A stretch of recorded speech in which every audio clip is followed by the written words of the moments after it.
Welcome back, everybody. We are going to continue messing with the torso for D.VA here. I'll go ahead and jump right into it. So I'm going to go ahead and at this point split off our deltoids. Like I was saying in the last part here, I like to kind of separate these so I can have the rib cage all as its own piece. And sometimes it's just helpful that while you're working on one piece, you can start to pull out another. And at this point, I'll just go ahead and plop these on here. These arms aren't going to be super important because they will be, well, cut off for our bust. But at what point, I don't know, so we'll kind of throw a little bit of the arm in here. We won't do too much with them, but, we do want the basic shape.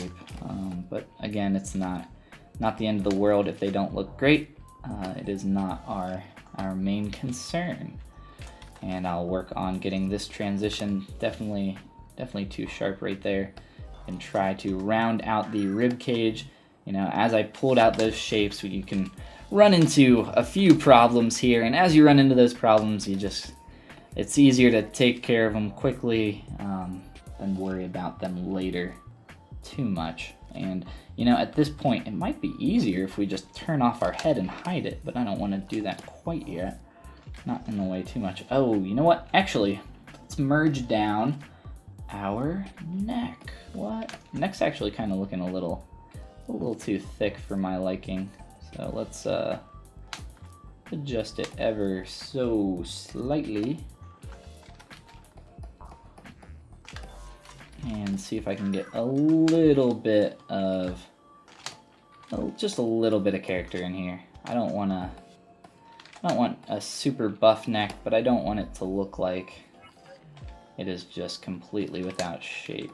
So just adjusting a few things here and there, and then we can, what do we want to use? Let's use just a standard brush, I guess. Standard brush is typically decent for this kind of thing with a lazy mouse, and then maybe a bit lower C intensity. That's kind of strong. Maybe we'll just stroke a bit lighter so we don't destroy our mesh and the hard work that we did. And then we can try to put in our collarbone. And it doesn't have to be anything crazy. We will probably not keep most of that shape, which is fine. Adjust our move, or using our move brush to kind of flatten this area out as well. Not a fan of what's going on around here. And then up top here, we have our acromion, or our acromion process. It's a bit of a flat area at the end of your collarbone. It's pretty much just a long rectangle stretching back this direction. So, and that is, I believe, just bone, and there is nothing on top of that. So on super buff boys or girls, I guess, you can typically see a bit of a divot right in there, and that would be super obvious on like a bodybuilder or something like that. But look in the mirror, like, unless you are a bodybuilder. I'm not a bodybuilder, so use yourself as a reference, or look up some people online that aren't bodybuilders to get a little bit of a better idea of maybe the shapes and forms that are kind of playing around in this area. So let's pull in our deltoid right here. I'll keep playing with this shape a little bit here. And, whoa, wrong brush. I'm just trying to use my clay tubes. Play with this. And I'll pull up my collarbone so we can get a little bit of the better shape in here. Chest is kind of poofed up. Not a bad thing necessarily, but it might not be what you're looking for. A lot of this is just going to be playing around and noodling until I can get it a bit closer to the shape that we're looking for. We'll look at the back here for a quick minute. We don't need to do anything crazy back here. Honestly, I would recommend, if we're going to be rendering something from the front, you don't really need to do too much work in the back, but it is nice to have, for the bust of the character, at least have that much completed. And it doesn't have to be beautiful and perfect in the back, but keep in mind where your character or what you're working on is going to be seen. So if you're creating this for a game, or you're creating a character or something for a game, maybe not this, and you're creating something for like a third-person game, something where you would see over the shoulder, well then you would maybe want the back of your character to look a bit better than the front, since the back is going to be what you see most of the time. But that's not true for everything. But, in a perfect world, we make everything look as good as possible, but if there are deadlines and other things kind of in the way, like your attention, which is often my issue, then there's, spend the most amount of time on the stuff that's going to be seen the most. So the face is typically kind of the best place to spend most of your time, in my opinion.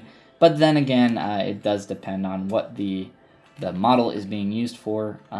In my case, it's just going to be a render of this character, beauty render, and maybe we'll do a turntable as well.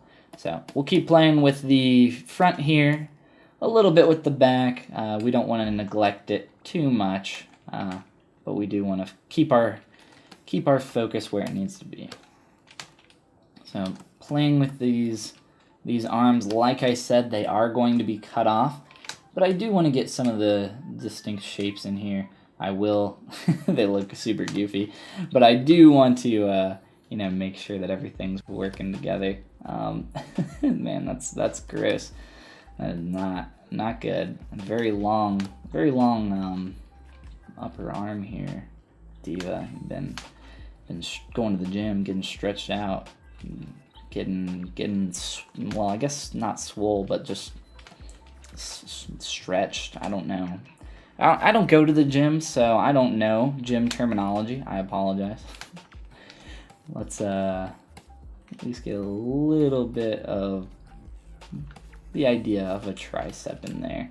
It doesn't have to be anything crazy. And then we'll cut that off there, about maybe a little bit higher. We'll play with it. And looking at this is still super rough, which is totally cool, but we do want to get this a bit closer to what we're looking for. From the front, the collarbone looks pretty straight, not perfectly straight, and then there's a little bit of a curve as it comes up through here, and I'm not really doing it justice. It takes some time. The shape of the rib cage here is not exactly how I want it either. I could have spent some more time blocking that in, which is why I talk about how important that stuff is. And I am, that's a little bit too thick on the collarbone as well. So we'll adjust a lot of this stuff. I'm just kind of noodling a little bit with my clay tubes brush here. Noodling is just kind of a general term for working and not making really much progress, but I am trying to get the basis of blocking stuff in. What I do when I am attempting to noodle is, one, giving myself a little bit of time to do something simple so that I can think of the next kind of important move that I need to make, the important thing that I need to work on. But it is also me kind of creating construction lines and working to find the shapes that I am going to better refine later.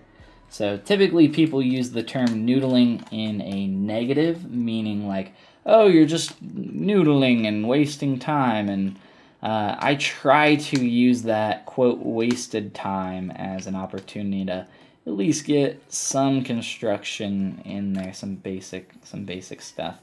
But if you do find yourself, at a stage where you're making a lot of strokes on your mesh, undoing stuff, going back and forth. Oh, I just don't know if I like this. I don't know if I want to continue working on this part.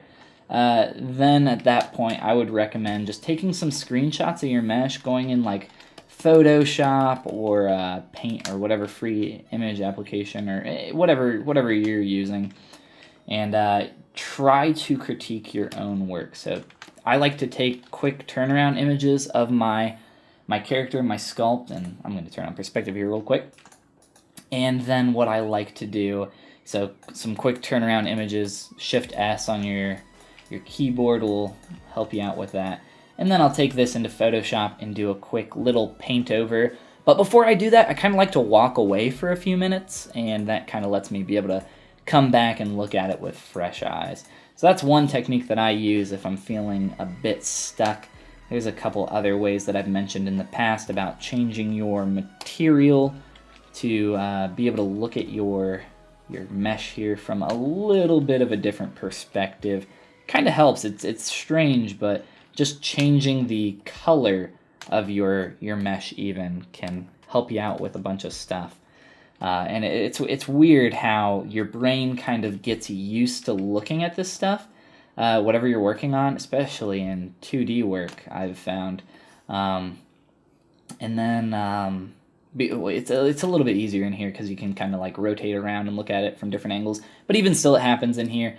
So just be aware of that and know that there are ways that you can kind of fix that stuff. And man, that neck looks so stupid. It's like that curve is just so ridiculously strong. Let me see if we can do some corrections to that. I'm going to Z-remesh this just super low. Give that a minute to let it process, and then once that's done, I'll give it a bit of a smooth. Let me subdivide it because I just want to get rid of that entirely. Bit of a smooth. From here, what I would like to do is pull it up into the jaw a little bit so I can start to get that curve in there. Doesn't have to be anything crazy, but I do want it in there. A little bit here. That's looking better. Still not what we want though. And then for this, what I would like to do is Z-remesh it. I'm afraid we'll lose some of the bigger construction lines that we've made. But you know what? That's not necessarily the end of the world. So we will let this Z-remesh, and we will take a look at this stuff in the next episode. And I will see you guys over there.